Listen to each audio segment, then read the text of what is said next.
দর্শক, আমি এই মুহূর্তে আছি সিলেটের গোয়েনঘাট উপজেলার জাফলং আসামপাড়া এলাকায়। এখানে আজকে সকাল থেকে ভারত থেকে একটি পাগলা মহিষ এসে এখানকার স্থানীয়দের যারা গরু রয়েছে এবং স্থানীয় লোকবল রয়েছে তাদের উপর আক্রমণ চালাচ্ছে। ইতিমধ্যে দুজন লোক আহত হয়েছে এবং দুটি গরু খুব মারাত্মকভাবে আহত হয়ে পড়ে আছে।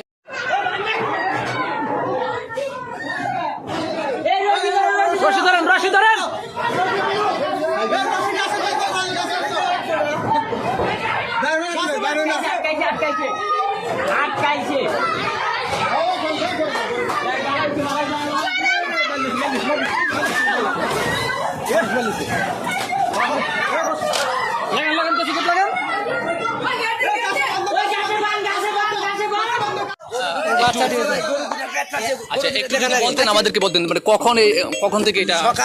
সকাল 6টার সময় গরুটা ইন্ডিয়া থেকে নামছে, নদী পার হয়ে আসে মহিষ।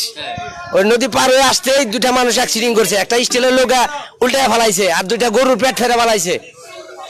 আর এইখানে যে আটকা পড়ছে শাহলম্বার বাড়ি, এখানে মানুষ ঘরের ভিতরে আটকা আছে, এরা বাইরে যাইতে পারতেছে না, প্রসাব পায়খানা করতে পারতেছে না, খুব বিপদ আছে, বিবাদ সঙ্গীত। আপনারা এটা জরুরিভাবে এটা একটা ব্যবস্থা নেন।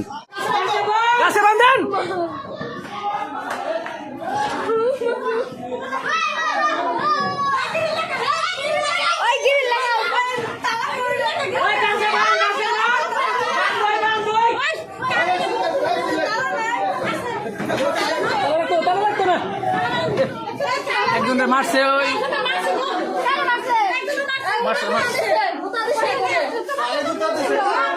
দিছে গুতা দিছে, একবার উল্টে ফেলাই দিছে।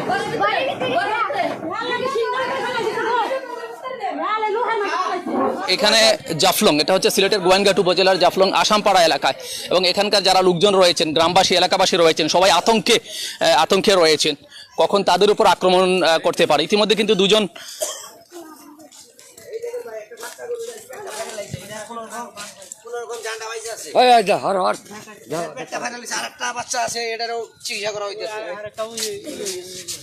মানে সরাসরি আক্রমণ করে না, সরাসরি তো আক্রমণ করতেছে। ঢোকার সাথে সাথে তাকে একবার চিপার মাঝে ফেলাইছিল। দর্শক, দেখতে পাচ্ছেন যে ভারত থেকে আসা মহিষের আক্রমণে ইতিমধ্যে যে দুটি গরু আক্রান্ত হয়েছে, এর মধ্যে কিন্তু এটা জুলহাস বের, সম্ভবত না জুলহাস বের।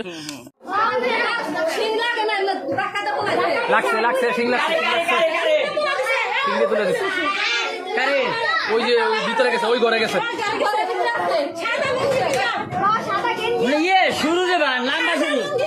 মানে বয়স্ক লোক।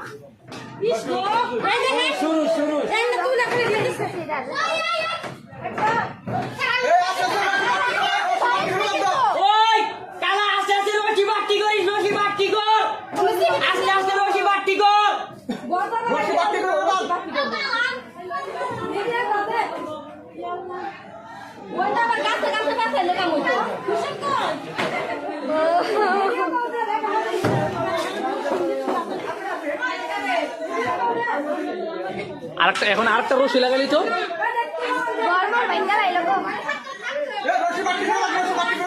বাট্টি করেন রশি বাট্টি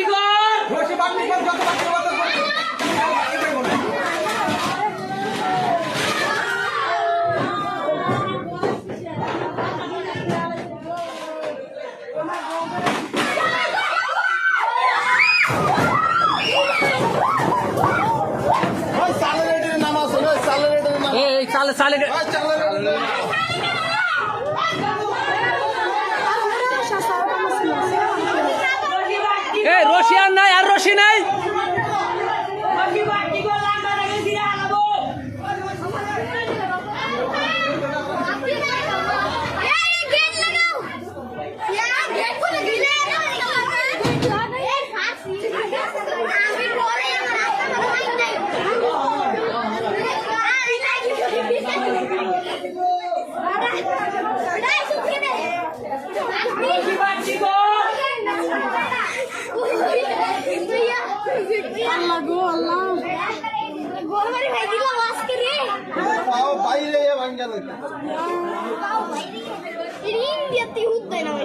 এখানে ওই যে পশু ডাক্তার আইছিল, ও আসছিল তো। আমি প্রায় 1 ঘন্টা যাবত এখানে আসছি। এখানে একটা সংবাদ পাইছি যে ইন্ডিয়া থেকে একটি পাগলা মহিষ এখানে এসেছে, অনেক মানুষের বাড়িঘর ভেঙে ফেলেছে, এবং কি এখানে উপস্থিত এসে আমি দেখছি 2টা গরুর বাচ্চা অলরেডি গরুর বাচ্চার ভর বের করে ফেলেছে, এবং কি আহত অবস্থায় এখনো গরুর বাচ্চা ছটফট করতেছে। অনেক মানুষ নাকি রাস্তায় আসার সময় রাস্তায় আসার সময় অনেক ভাঙচুর করেছে, এবং কি মানুষকেও আহত করেছে। এখানে উপস্থিত আসার পরেও দেখি পরিস্থিতি খুবই ভয়ানক, এবং কি আমি পানি অধিদপ্তরে কথা বলেছি, এবং কি ইউনূস স্যারকে অবগত করেছি, ওসি স্যারকে অবগত করেছি। অলরেডি এখানে ইতিপূর্বে আমাদের থানার পুলিশ মহোদয় এখানে এসে পড়েছে বা আসবে, এখনই আসবে। আমি চেয়ারম্যান সাহেবকেও জানিয়েছি এই ঘটনার জন্য। আমি সকলের সহযোগিতা চাচ্ছি যাতে এখানে দুর্ঘটনা যাতে না ঘটে, যেহেতু বড় ধরনের জানি কোনো ঘটনা না ঘটে। আমি দৃষ্টি আকর্ষণ করতেছি থানার ওসি স্যারকে, উনি অতি তাড়াতাড়ি জানি ওনাদের ফোর্স এখানে পাঠায়। আমি ধন্যবাদ সবাইকে জানাচ্ছি। জি, আসসালামু আলাইকুম।